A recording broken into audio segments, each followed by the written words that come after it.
بسم الله الرحمن الرحيم والصلاة والسلام على سيدنا محمد وعلى آله وصحبه أجمعين.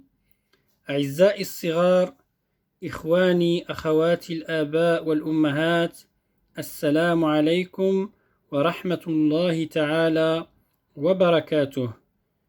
نحاول إن شاء الله في سلسلة متكونة من حلقات أن نعطيكم نبذة مختصرة عن سيرة النبي صلى الله عليه وسلم.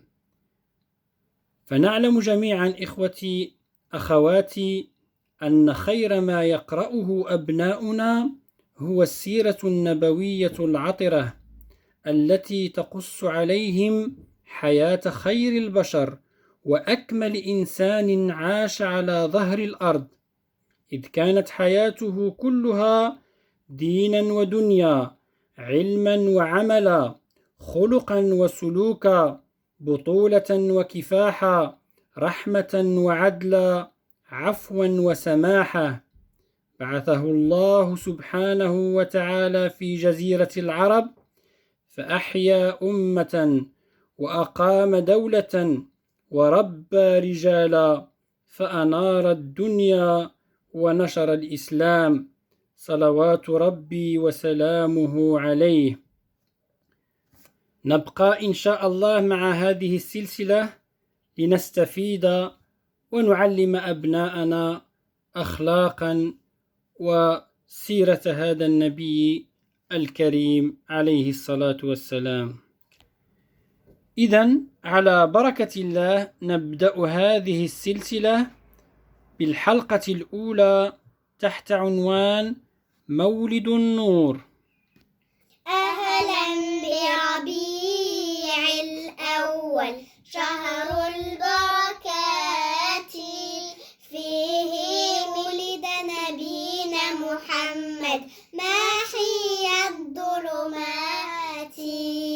في عام الفيل ولد نبينا المرسل، حين حمى الله الكعبة ورد الأعادي. ظلت الكعبة المشرفة التي بناها إبراهيم وإسماعيل عليهما السلام في مكة هي بيت الله الحرام الذي يحج إليه العرب. Donc je vais Inch'Allah essayer à chaque fois de donner un petit résumé en français pour les gens qui ne parlent pas arabe, mais ça n'empêche pas qu'on doit Inch'Allah tous faire des efforts pour apprendre cette belle langue, la langue du Coran al-Karim et la langue de notre Seigneur subhanahu wa ta'ala au paradis qui est la langue arabe, parce que sans la langue arabe ça va être un peu difficile à comprendre notre religion et à aller chercher dans les vraies sources de l'islam. Donc, ce que je viens de dire en arabe, je vais, Inch'Allah, essayer de le traduire en français. Donc, dans cette première partie, on a parlé de la valeur de la Kaaba. La Kaaba qui a été construite par notre prophète Ibrahim alayhi salam et son fils Ismaïl alayhi salam, construite à Mecca et qui est restée depuis sa construction, elle est toujours restée un lieu sacré vers lequel les gens se dirigent pour faire leur pèlerinage. ولكن مع مرور الزمان بدأ الناس يعبدون الأصنام ويضعونها حول الكعبة للتبرك بها، وكان اهتمام العرب بالكعبة وتعظيمهم لها يثير غيرة وحسد كثير من الملوك والحكام في البلاد المجاورة.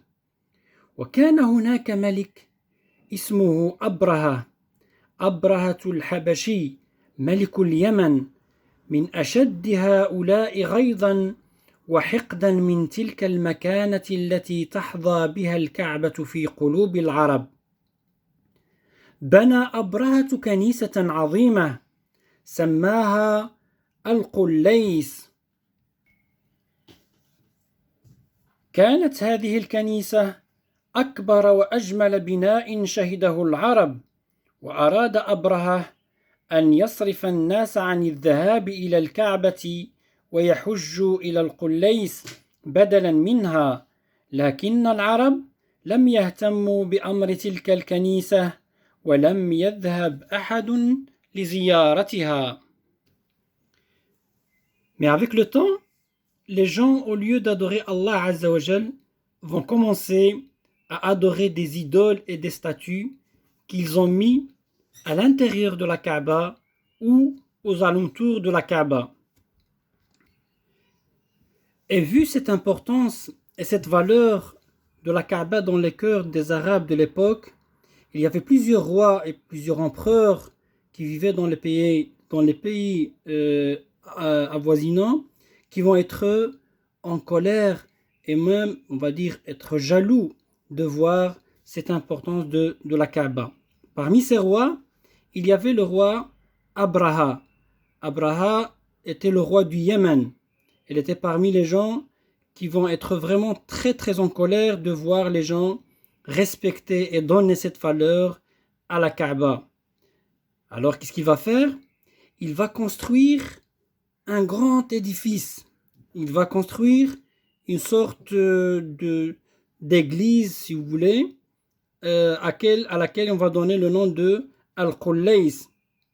Elle était tellement grande et tellement belle qu'il n'y avait pas une autre construction plus grande et plus belle que l'église qu'il avait construite. Il a essayé donc par cette construction d'attirer les gens pour venir chez lui dans son pays, le Yémen, au lieu d'aller visiter la Kaaba. Mais on n'a accordé aucune importance à cette belle construction, à cette construction de Abraha, et les gens vont continuer donc à faire leur pèlerinage vers la Mecque où il y a la Kaaba. غضب أبرهة غضبا شديدا وجهز جيشا كبيرا جعل على مقدمته فيلا ضخما وخرج إلى مكة يريد هدم الكعبة وحينما علم العرب بذلك خرجت بعض القبائل لقتاله ولكنه هزمهم وانتصر عليهم. Abraha était très en colère. C'est pour ça qu'il a décidé donc d'envoyer une grande armée à la Mecque avec un seul objectif, c'est de détruire la Kaaba. Et avec cette armée, il y avait un grand éléphant. Certaines tribus ont essayé de faire face et d'empêcher Abraha et son armée d'avancer vers la Kaaba, mais malheureusement, ils étaient incapables de faire face à cette grande armée. سار أبرهة في طريقه حتى وصل إلى مشارف مكة واستولى جنوده على كل ما قابلهم في طريقهم من أموال أهل مكة وأغنامهم وإبلهم وكان فيما استولوا عليه 100 جمل لعبد المطلب بن هاشم سيد قريش وجد رسول الله صلى الله عليه وسلم. Donc Abraha va avancer vers Mecca, lui et son armée, et en s'approchant, il prenait tout ce qu'il trouvait dans son chemin, moutons, chameaux, tout ce qu'il trouvait, il le prenait. Et parmi les choses qu'il avait pris, il y avait 200 chameaux qui appartenaient à Abdul Muttalib ibn Hashim, le chef de Quraysh, qui était aussi le grand-père du prophète sallallahu alayhi wa sallam. أرسل أبرهة أحد رجاله إلى مكة ليقابل زعيمها عبد المطلب ويدعوه إلى لقائه فلما دخل عبد المطلب على أبرهة أخذته الهيبة منه فزاد في إكرامه وتقديره ثم سأله عن حاجته فقال عبد المطلب حاجتي أن يرد علي الملك 200 جمل التي استولى عليها جنوده. Donc Abraha va envoyer un de ses émissaires, donc il va l'envoyer à Mecca pour rencontrer le chef de Quraysh qui est Abdul Muttalib, pour l'inviter à sa rencontre. Et en le voyant, Abraha va être surpris de voir Abdul Muttalib et il va lui demander ce qu'il voulait. C'est quoi sa demande?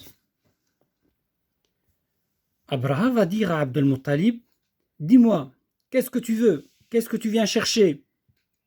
Et Abdul Muttalib qui lui répond, j'ai une seule demande, je veux récupérer mes chameaux.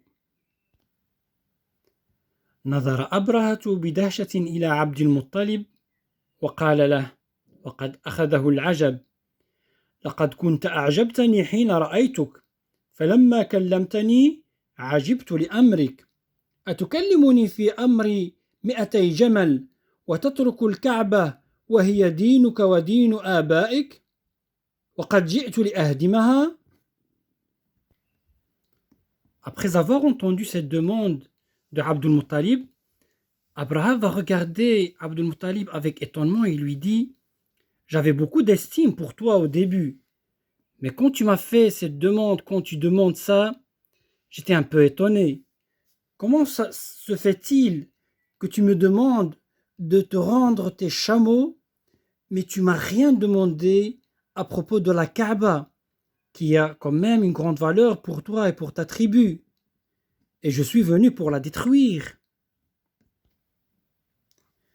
قال عبد المطلب وهو يجمع ثوبه ويهم بالانصراف أيها الملك أما الإبل فهي لي وأما البيت فله رب يحميه. فقال أبرهة بغضب فليحمه مني إذن.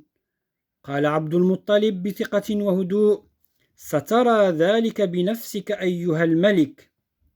عاد عبد المطلب إلى مكة فأخبر أهلها بما جرى مع أبرهة وأمرهم بالخروج من مكة والذهاب إلى الجبال القريبة منها للاحتماء بها فخرجوا ينتظرون ما يفعله أبرهة بمكة وبالكعبة المشرفة.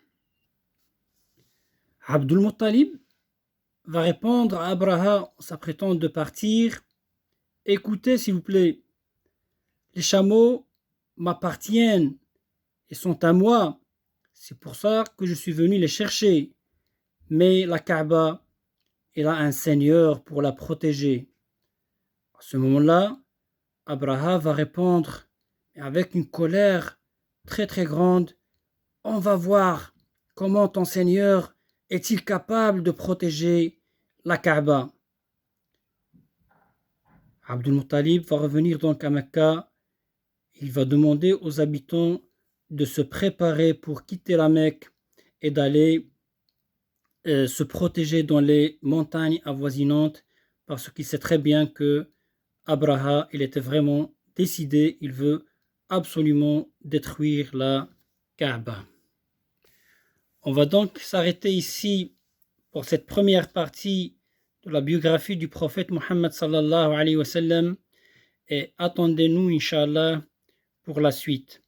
إذن إلى هنا تنتهي هذه القصة أو هذا الجزء من القصة وانتظرونا في فرصة أخرى إن شاء الله لنستمع ونستفيد مما تبقى من سيرة رسولنا الكريم. والسلام عليكم ورحمة الله تعالى وبركاته.